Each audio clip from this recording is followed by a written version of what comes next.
సంధ్యాదీపపు కాంతుల శ్రీలక్ష్మి మార్గశిర మహాలక్ష్మి ధనుర్మాసంలో స్వామివారితో కలిపి వేంచేసే అమ్మవారు ఈ మార్గశిర మహాలక్ష్మి. అందరికీ నమస్తే అండి, welcome back to our channel. అందరూ బాగున్నారనుకుంటున్నాను. నేను కూడా చాలా బాగున్నాను. ఇవాళ వీడియోలో మార్గశిర 4వ లక్ష్మీవారం పూజా విధానాన్ని తెలుసుకుందామండి. ఈరోజు పెట్టవలసిన నైవేద్యం ఏంటి?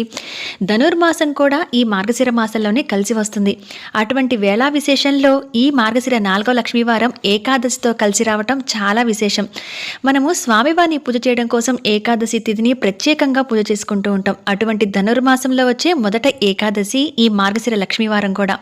మరి అటువంటి ఏకాదశితో కూడిన ఈ మార్గశిర లక్ష్మీవారాన్ని ఏ విధంగా చేసుకోవాలి, ఎటువంటి నియమాలు పాటించాలి, ఈరోజు అమ్మవారికి పెట్టవలసిన నైవేద్యం ఏంటి, స్వామివారికి ప్రత్యేకంగా ఈ ధనుర్మాసంలో పెట్టే నైవేద్యం ఏంటి, ఇవన్నీ కూడా పూర్తి వివరాలతో ఈ వీడియోని షేర్ చేస్తున్నాను.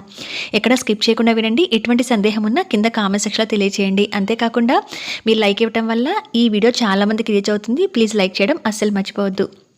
అయితే ఇక్కడ నేను స్వామివారి ఫోటోని ప్రత్యేకంగా అలంకరణ చేసుకుంటున్నాను. అయితే ఈ అలంకరణని పూర్తిగా ఎలా చేసుకోవాలి అనేది నేను ఒక వీడియో సపరేట్గా పెట్టానండి. ఎవరైనా ఆ వీడియోని చూడకపోతే ఒకసారి చెక్ చేయండి, లేదా ఇక్కడ అర్థమైతే ఇక్కడైనా ఒకసారి చూడండి.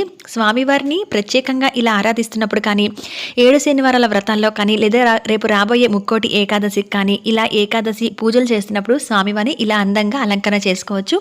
సో అందుకోసం చిన్న ఐడియా కోసము ఈ అలంకరణను ఇక్కడ షేర్ చేశాను. ఇటు పూలతోనూ అలాగే స్వామివారికి ఎంతో ఇష్టమైన తులసి దళాలను ఉపయోగించి స్వామివారితో పాటు అమ్మవారు కూడా ఇక్కడ కలిసి ఉన్నారు కాబట్టి అమ్మవారి చిత్రపటం దగ్గర కూడా ఈ విధంగా గులాబీ రేకులతో అలంకరణకు ఉపయోగించి ఈ విధంగా అయితే చేశానండి.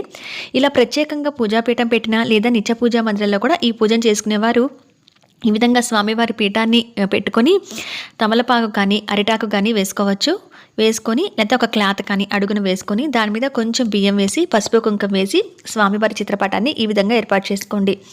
ధనుర్మాసం స్వామివారికి ఆరాధించే అతి ప్రత్యేకమైన మాసం కనుక అందులో ఈసారి మార్గశిర లక్ష్మీవారం ఏకాదశితో కలిసి రావటం ఈ 4వ లక్ష్మీవారం చాలా ప్రత్యేకత. కాబట్టి ఇక్కడ స్వామివారిని కూడా పెట్టుకున్నాను. ఈ విధంగా స్వామివారి అమ్మవారి విగ్రహాలు ఉంటే ఏర్పాటు చేసుకోండి. అలాగే మనం ఏ పూజ చేసినా తొలి పూజ గణపతికి చేసుకోవాలి కాబట్టి ఇక్కడ తమలపాకు మీద ఈ విధంగా గణపతిని పెట్టుకోండి. పసుపు వినాయకుడు ఉన్నా కూడా పూజలో పెట్టుకోవచ్చు. అలాగే మనం ప్రతి మార్గశిర లక్ష్మీవారం కూడా కామాక్షి దీపాన్ని వెలిగించుకుంటూ వస్తున్నాను. మీ దగ్గర ఉంటే గనక ఆ కామాక్షి దీపాన్ని వెలిగించుకోండి.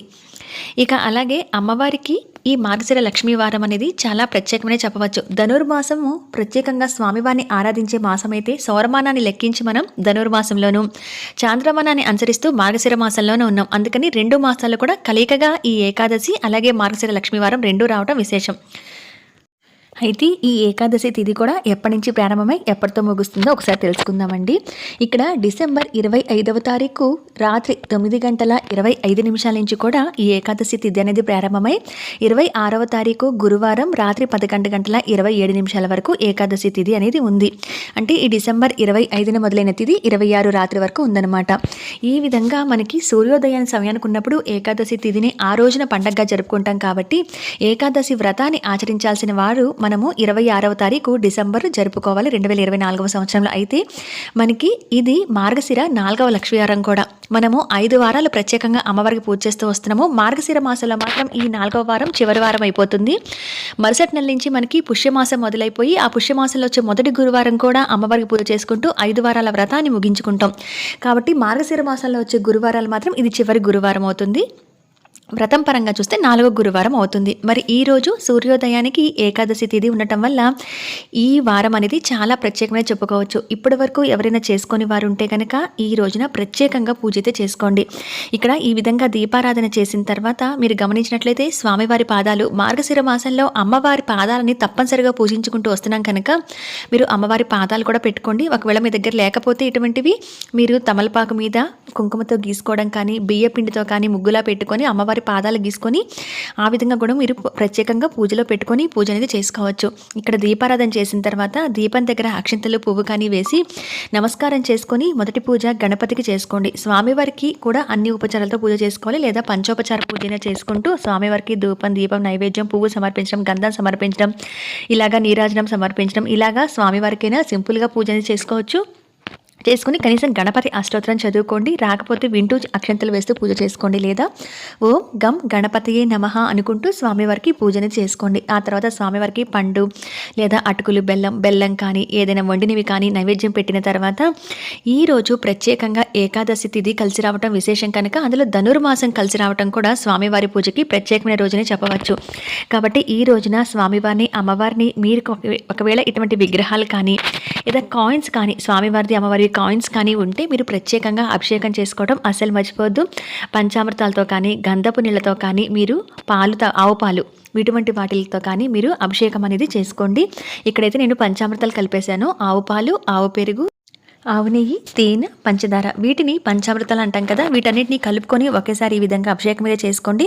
ఇలా అభిషేకం చేసిన ద్రవ్యాలు ఏవైతే ఉన్నాయో ఈ పంచామృతాలు విడిగా ఒక గిన్నెలో మనం పోసుకుంటే కనుక ఇంట్లో అందరూ కూడా తీర్థం కింద సేవిస్తే కనుక మంచి ఆరోగ్యం కలుగుతుంది. ఇవి చాలా మంచిది. అలా కాకుండా మీరు విభూది నీళ్ళతో కానీ లేదా గంధపు నీటితో కానీ పసుపు కుంకుమ నీటితో కానీ అభిషేకం చేసినట్లయితే ఆ ద్రవ్యాన్ని ఎవరు తొక్కని చోట ఒక చెట్టులో మొదట్లో అయితే వేసేయండి.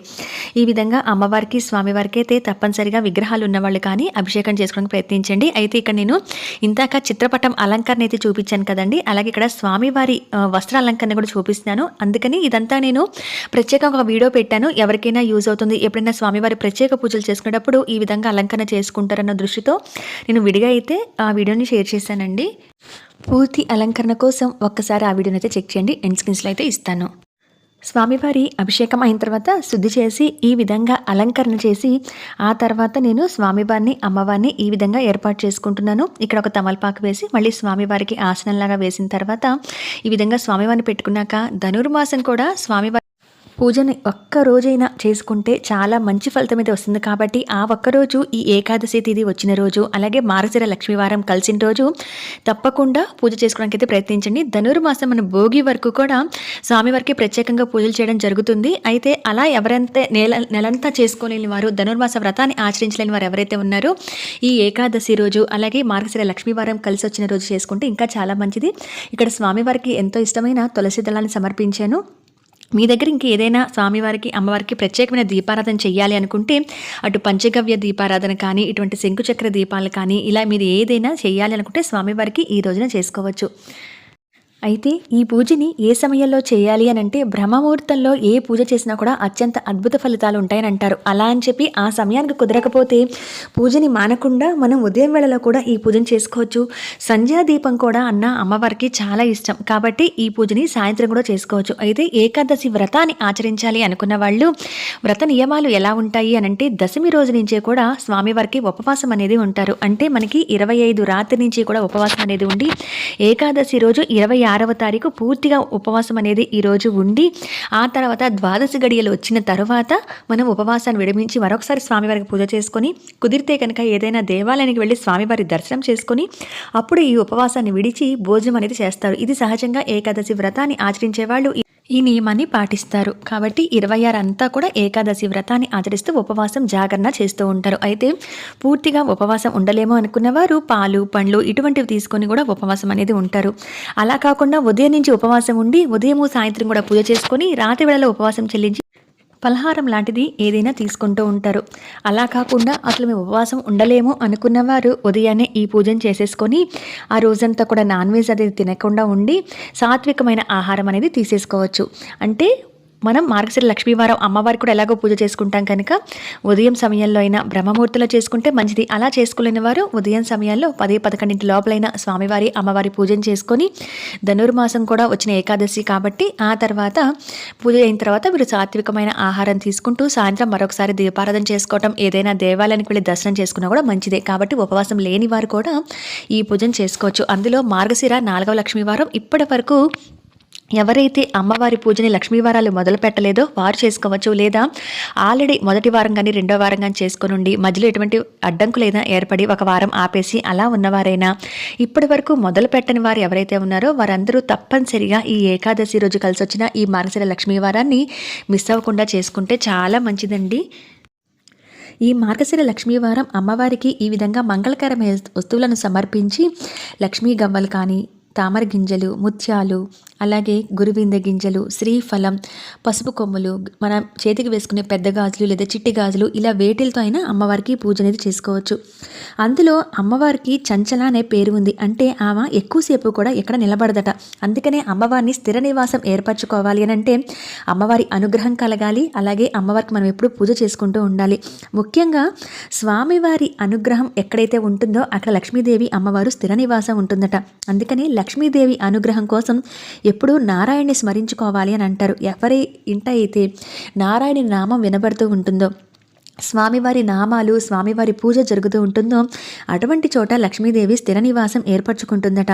అందుకనే ఎప్పుడూ కూడా స్వామివారి పూజ కూడా ఎక్కువగా చేసుకుంటూ ఉండాలి అని అంటారు. స్వామివారి అనుగ్రహం ఉంటే ఇటు అమ్మవారి అనుగ్రహం, అమ్మవారు ఎక్కడైతే ఆనందంగా స్థిర నివాసం ఉంటుందో అక్కడ స్వామివారి అనుగ్రహం కూడా కలుగుతుంది అని చెప్తారు. కాబట్టి ఇద్దరిని కూడా ఆరాధించి అతి ప్రత్యేకమైన రోజే ఈ మార్గశిర లక్ష్మీవారం వచ్చిన ఏకాదశి తిథి అన్నమాట. ఈ మార్గశిర లక్ష్మీవారాలు తప్పనిసరిగా అమ్మవారి పాదాలను ఆరాధించాలి. బయట గుమ్మం దగ్గర కూడా ముగ్గు వేసినప్పుడు అమ్మవారి పాదాలను వేసి అమ్మవారికి మన ఇంట్లోకి స్వాగతం చెప్తూ ఇలా మన ఇంట్లోకి వచ్చి కూర్చున్నట్టుగా అమ్మవారి పాదాలను ఈ మార్గశిర మాసంలో పూజించడం చాలా మంచిది. అందుకని తప్పనిసరిగా ఈ ఏకాదశి, ఈ మార్గశిర లక్ష్మీవారం ద్వార పూజ కూడా చేసుకోవాలి. ద్వారాన్ని అందంగా పసుపు రాసి ముగ్గులు వేసి ద్వారం ఇంటి ముందు ముగ్గు వేసి పసుపు కుంకాలతో అలంకరణ చేసి అమ్మవారి పాదాలను వేసి రెండు వైపులా కూడా దీపాలు వెలిగించి ధూపం చూపించి అప్పుడు ఇంట్లోకి వచ్చి అమ్మవారి పూజను చేసుకోవాల్సి ఉంటుంది. సాధారణంగా మనం ధనం అంటే ఒక డబ్బు మాత్రమే అనుకుంటాం. లక్ష్మీదేవి ఒక డబ్బుని మాత్రమే ఇస్తుంది. అమ్మవారు మనకి ఐశ్వర్యం మాత్రమే కలగచేయడమే కాకుండా అమ్మవారు ఆయుష్, ఆరోగ్యం, ధైర్యం, విజయం, అలాగే అభయం, సౌభాగ్యం, విద్య, వివేకం, ధాన్యం, సంపద, బంగారం, వెండి ఇలాగా వస్తువులు ఏవైనా సరే మనం ఏదైతే ధర్మబద్ధంగా కోరుకుంటామో అవన్నీ కూడా అమ్మవారు కలగచేస్తుందట. ఆడవారికి సౌభాగ్యాన్ని కలగచేస్తుంది, పిల్లలు లేని వారికి సంతానాన్ని ఇస్తుంది, అలాగే కీర్తి ప్రతిష్టలు, ముఖ్యంగా ఆ ఇంట్లో సుఖ సంతోషాలు ఇవన్నీ కూడా మనము సంపదలుగానే భావించి లక్ష్మీదేవి అనుగ్రహం వల్లే ఇవన్నీ కలిగాయి అని మనం భావించవలసి ఉంటుంది. అది కేవలం ధనంతోనే వస్తాయా అనుకోకుండా అమ్మవారి ఇచ్చే ఏ సుఖ సంతోషాలైనా మన మంచిగా అనుకొని అమ్మవారిని ఆరాధించవలసి ఉంటుంది. అంత ప్రత్యేకమైన పూజ ఈ మార్గశిర లక్ష్మీవారాలు చేసుకోవాలి. ఎవరికైనా ఏదైనా కారణాల వల్ల ఉద్యోగాలకు వెళ్ళే వాళ్ళు అవ్వచ్చు, మరి ఏదైనా కారణాల వల్ల మీకు ఉదయం చేసుకోవడానికి కుదరకపోతే సాయంత్రం వేళలైనా సంధ్యాదీపపు కాంతులన్నా కూడా అమ్మవారికి చాలా ఇష్టమట. అప్పుడు కూడా సాయంత్రం కూడా మళ్ళీ ద్వారం దగ్గర దీపం పెట్టడం అస్సలు మర్చిపోవద్దండి. ఉదయం పూజ చేసుకున్న వారు కానీ చేసుకోని వారు ఎవరైనా సరే ఇంటి ద్వారం ముందు మార్గశిర లక్ష్మీవారాలు మాత్రం 2 పూట్ల కూడా దీపాలు పెట్టండి. అమ్మవారు చూస్తూ ఉండదట. ఏ ఇంటి ముందైతే గుమ్మం అలంకరించి ఉందో, దీపం పెట్టి ఉందో, తన పూజలు ఏ ఇంట్లో జరుగుతున్నాయో ఆ ఇంట్లోకి తిరగాడుతూ కూడా చూస్తూ ఉంటుందట ఏ ఇంట్లోకి రావాలి అని. అందుకని అమ్మవారికి స్వాగతం చెప్తూ కూడా ద్వారలక్ష్మిని పూజిస్తూ ద్వారం దగ్గర దీపాలు పెట్టడానికి ఉద్దేశం అది. ఆ ద్వారం ముందు ముగ్గు ఉంది అంటే ఆ ఇంట్లో శుభం జరుగుతుంది, ఆ ఇంట్లో లక్ష్మీ కళ ఉట్టిపడుతుంది అని చెప్తారు. కాబట్టి ద్వారం దగ్గర కూడా దీపం పెట్టాలి అని అంటారు. సంపదను కలిగి చేసే ఈ సిరుల శ్రీలక్ష్మికి మన స్వాగతం చెప్పడానికి మార్గశిర లక్ష్మీవారము ఈ విధంగా పూజన చేసుకోవాల్సి ఉంటుంది. మీ దగ్గర ఏవి మంగళకరమైన వస్తువులు లేకపోతే ఎర్రటి అక్షింతలు కలుపుకొని అమ్మవారికి పూజన చేసుకోండి. ఏకాదశి వ్రతాన్ని ఆచరిస్తున్నాం కాబట్టి ముందుగా స్వామివారి పూజ చేసుకునేటప్పుడు కూడా విష్ణు సహస్రనామాన్ని పఠించగలగటం, లేకపోతే గోవింద నామాలు చదువుకోవటం, అలాగే ఇప్పుడు తిరుప్పావై పఠనం చేస్తారు కాబట్టి ధనుర్మాసంలో మీకు చదవటం వస్తే కనుక ఆ తిరుప్పావై పఠనం చేసినా కూడా చాలా మంచిదే. ఈ ధనుర్మాసంలో ఒక్కరోజైనా ఇలా స్వామివారికి పూజ చేసుకోవాలి అనుకున్న వారు ఎవరైతే ఉన్నారో ఈ ఏకాదశికి మాత్రం డిసెంబర్ 26, 2024 సంవత్సరంలో అవకాశాన్ని వదులుకోకండి. చక్కగా ఇటు స్వామివారిని అమ్మవారిని కూడా పూజ అనేది చేసుకోండి.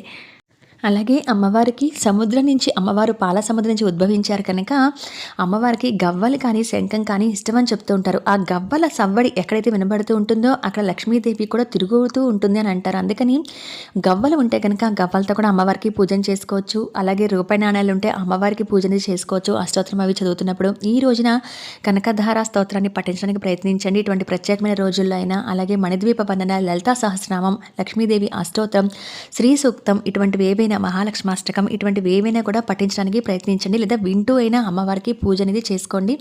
స్వామివారిని కూడా నామాలు ఏదైనా మీరు గోవింద నామాలు చదవగలిగితే అవి చదవటం, లేదంటే కనుక ఓం నమో భగవతే వాసుదేవాయ నమః అనుకుంటూ స్వామివారికి తులసి దళాలను సమర్పిస్తూ స్వామికి పూజ చేసుకోవటం, ఇటువంటి స్వామివారి పాదాలు అమ్మవారి పాదాలు ఉంటే పూజలో పెట్టుకొని పూజించడం చేయండి. చాలా మంచిదండి. అలాగే ఈ పూజని చిన్న పెద్ద, పెళ్లి కాని వారు, పెళ్ళైన వారు అని తేడా లేకుండా ఎవరైనా సరే ఈ పూజను చేసుకోవచ్చు. ఈ మార్గశిర లక్ష్మీ వారంలో చేయకూడని కొన్ని పనులున్నాయండి. ఇది ప్రతి వారం పూజలు కూడా నేను చెప్తూనే ఉన్నాను. ఎవరైనా మిస్ అవుతారని ఈ చిన్న చిన్న నియమాలు మనం ఇంట్లో తప్పనిసరిగా పాటించాలి. పొద్దు గూకే వరకు కూడా అంటే సాయంత్రం వేళలో లైట్లు వేసే వరకు పడుకొని ఉండకూడదు. ఉదయం పూట కూడా మరీ తెల్లవారితే పూర్తిగా తెల్లవారిపోయే వరకు కూడా పడుకొని ఉండకూడదు. విడిచిన బట్టలు ఎక్కడ పడితే అక్కడ వేయకూడదు. గడప దగ్గర తువ్వటం కానీ తుమ్మటం కానీ తలపెట్టి పడుకోవడం కానీ చేయకూడదు. తప్పనిసరిగా ఇంటి ముందు ముగ్గు ఉండాలి. అబద్ధాలు చెప్పకూడదు. ఎంతో అవసరమయ్యి ప్రాణం మీదకి వచ్చేనో లేకపోతే ఇంకేదైనా అర్జెంట్ అయితేనే తప్పితే ఎవరికి అవతల వారికి అప్పు ఇవ్వటం కానీ అప్పు తీసుకోవడం కానీ చేయకూడదు. చీపిని బయట పడేయకూడదు. అలాగే బూజులు దులపడం కానీ ఇల్లు దులపడం కానీ శుక్రవారం పూట కానీ ఎలా అయితే మన నియమాలు పాటిస్తామో అలాగే మార్గశిర లక్ష్మీ వారం కూడా బూజులు దులపడం కానీ ఇంటిని పూజాగదిని శుభ్రం చేసుకోవడం కానీ చేయకూడదండి. ఇవన్నీ కూడా పూజ చేసిన వారైనా చేయని వారైనా మార్గశిర మాసం పాటిస్తారు ఈ మార్గశిర లక్ష్మీ వారాలు అయితే కనుక. అంతేకాకుండా అసభ్య పదజాలాన్ని వాడుతూ తిట్టడం కానీ అవి చేయకూడదు. పిల్లల్ని కొట్టడం తిట్టడం కానీ అసలు చెయ్యకూడదు. ముఖ్యంగా వచ్చేసి ఇంటి ముందు ముగ్గు ఉండాలి. ఎవరైనా దానాన్ని ఏదైనా చెయ్యాలి అని అనుకుంటే కనుక ఈ రోజున దానం చేస్తే చాలా మంచిది. అందులో ఏకాదశి వ్రతం ఆచరించేవారు అవ్వచ్చు లేదా ఏకాదశి నియమాన్ని పాటిస్తూ పూజ చేసేవారు కూడా ఈ రోజున దానం చేయొచ్చు. ఏకాదశి పూజ కూడా ఈరోజు చేసుకుంటున్నాం ఆ వ్రతాన్ని ఆచరిస్తున్నాం అనుకున్నవారు మీరు ద్వాదశి గడియల్లో 27వ తారీఖు మళ్ళీ ఉదయం మరొకసారి స్వామివారికి పూజలు చేసుకొని ఆ తర్వాత ఏదైనా దేవాలయం సందర్శన చేస్తే చాలా మంచిది. చేసి వచ్చిన తర్వాత మీరు ఈ భోజనం అనేది చేసుకోవచ్చు. అయితే మరి పూజాపీఠను పెట్టిన వాళ్ళైతే కనుక ఏకాదశి పూజని అమ్మవారి పూజని రెండూ చేసుకున్నాము. ప్రత్యేకంగా పూజాపీఠం పెట్టామనంటే మరుసటి రోజు కదిలించడానికి 27 శుక్రవారం అవుతుందండి. కాబట్టి ఈ రోజంతా కూడా ఉంచేసి శనివారం కూడా మళ్ళీ స్వామివారికి ప్రత్యేకమైన రోజు కాబట్టి మీరు పూజ చేసుకొని ప్రత్యేకంగా పూజాపీఠం పెట్టుంటే కనుక కదిలించి తీసేయచ్చు. అలా కాకుండా మాకు అలా 3 రోజులు ఉంచడానికి కుదరదు, మరి ఏదైనా కారణాల వల్ల మేము అలా పెట్టలేమో పీఠం అనుకున్న వాళ్ళు 26 ఏకాదశి ఉదయం పూజ చేసుకుని సాయంత్రం కూడా మరొకసారి దీపారాధన చేసిన తర్వాత కదిలించి తీసేయండి. అది మరీ సంధ్యా సమయం కాకుండా కొంచెం 7:30కి అలా కదిపి తీసేయండి. ఇక శుక్రవారం ఉంచడానికి కుదరదు అనుకున్న వారైతే కనుక ఈ విధంగా చేయండి. అయితే మార్గశిర లక్ష్మీ వారాలు ఒక్కొక్క వారం ఒక్కొక్క నైవేద్యం అనేది అమ్మవారికి పెడుతూ వస్తున్నాము. మనము ఈ 4వ వారం అమ్మవారికి పెట్టవలసిన నైవేద్యము చిత్రాన్నము గారెలు అంటే పులిహోర గారెలాగా అమ్మవారికి నైవేద్యం పెట్టవలసి ఉంటుంది. ఒకవేళ మేము అవన్నీ చెయ్యలేము ఏం పెట్టలేము అనుకుంటే కనుక పానకం వడపప్పు చలిమిడి పండ్లు ఇటువంటివైనా అమ్మవారికి నైవేద్యం పెట్టండి. అలాగే అమ్మవారికి తాంబూలం పెట్టండి. తాంబూలం వస్తువులు కూడా ఏం చేయాలని అడుగుతున్నారు అవి మీరే వాడుకోవచ్చు. ఆ పండ్లు మీరే ప్రసాదంగా తినచ్చు. స్వామివారికి కూడా పుల్లగాని నైవేద్యంగా పెట్టవలసి ఉంటుంది. ఈ మార్గశిర మాసం ధనుర్మాసంలో వచ్చిన ఈ ఏకాదశిని సఫల ఏకాదశి అని కూడా అంటారు. ఏ పనులు మొదలుపెట్టినా సఫలంగా అన్నీ మంచిగా జరుగుతాయి, మంచి ఫలితం అనేది వస్తుంది అని కూడా చెప్తూ ఉంటారు. కాబట్టి ఈ రెండూ కలిసి వచ్చిన వేళ విశేషం మీరందరూ కూడా పూజ చేసుకుంటారని అనుకుంటున్నాను. ఎవరైనా ఏదైనా దానాలు చేయాలి అనుకుంటే చాలా ముఖ్యమైన రోజుగా కూడా ఈ ఏకాదశిని చెప్తారు. కాబట్టి మీరు ఏదైనా దానాలు చేయాలనుకుంటే చేయండి. స్వయంపాక దానం కానీ వస్త్రదానం కానీ ఏదైనా చేయవచ్చు. స్వామివారికి పూజ చేస్తున్నాం కదా, మార్గశిర లక్ష్మీ వారం కలిపి ఏకాదశి చేస్తున్నాం కనుక పిండి దీపాలు వెలిగించుకోండి. అయితే ఇన్నే దీపాలు వెలిగించాలని లేదు. ఉదయం పిండి దీపాల్లో వెలిగించుంటే సాయంత్రం మళ్ళీ దీపారాధన చేసేటప్పుడు అదే పిండి దీపాల్లో నూనె వేసి వెలిగించకండి. కావంటే మళ్ళీ మరో 2 కొత్త దీపాలు చేసుకోవచ్చు. లేదంటే ఇంట్లో ఉండే కుందులైనా దీపారాధన చేయొచ్చు, మట్టి ప్రమిదలైనా దీపారాధన చేసుకోవచ్చు. కానీ అదే ప్రమిదలు మళ్ళీ వాడకండి. ఈ విధంగా చిన్న చిన్న నియమాలు పాటిస్తూ మార్గశిర లక్ష్మీ వారం వేళ ఈ ఏకాదశి పూజని ఈ విధంగా చేసుకుంటారని అనుకుంటున్నాను. ఎటువంటి సందేహాలున్నా కింద కామెంట్ సెక్షన్లో తెలియచేయండి. నేను క్లారిటీ అనేది ఇస్తాను. మరొక మంచి ఇన్ఫర్మేటివ్ వీడియోలో మళ్ళీ కలుస్తాను. అంతవరకు సెలవు. నమస్కారం.